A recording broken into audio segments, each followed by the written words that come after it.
다음 소식입니다. 지난달 춘천시가 선언한 시내버스 완전 공영제, 이를 위한 1차 관문인 연구 용역의 실행이 쉽지 않아 보입니다. 시의회는 춘천시가 이미 정책적 결정을 내린 뒤에 끼워 맞추기식 용역을 진행하고 있다고 비판했는데요. 네, 특히 이미 지난 2019년 진행된 비슷한 연구 용역에서는 민간회사 운영 방식이 더 합리적이라는 결론이 도출된 적도 있다며 기우제식의 행정이라는 비판을 쏟아냈습니다. 양진호 기자입니다. 오는 2023년 하반기까지 시내버스 완전 공영제를 도입하겠다는 춘천시. 이를 위해 내년도 당초 예산안에 관련 연구 용역비 4억 원을 편성했습니다.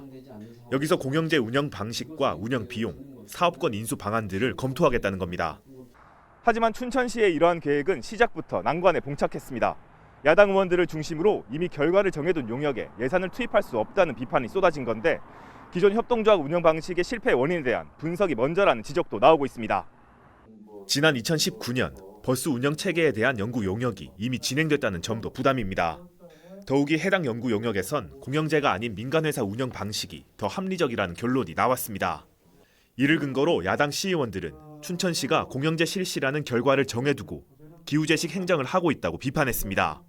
용역 준공이 8월에 되죠. 1월에 용역을 줘서 용역 결과가 나오는 거. 그럼 8월에 나오면은 다음 차기 정부에서 들어오면은 안 해도 그만이네요. 공영제 실행의 적기를 이미 놓쳤다는 의견도 있습니다.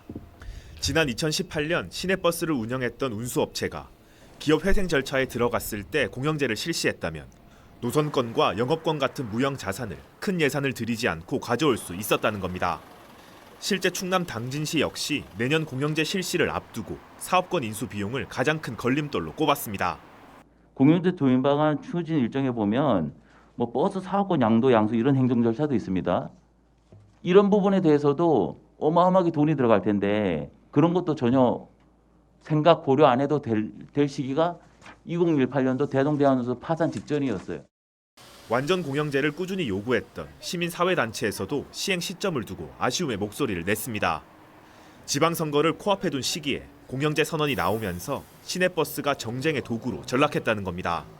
논란이 커진 만큼 지방선거 결과에 따라 정책 시행의 연속성도 장담할 수 없게 됐다고 지적했습니다. 그 지방선거 이후에 이제 어떻게 바뀔지 이게 우려스러운 부분이긴 한데 그 시내버스 문제는 30년 넘게 지금 해오면서 여러 가지 이제 나타났던 문제들이 있기 때문에 그 다음 시장이 오더라도 다음 시장이 누가 되더라도 관계없이.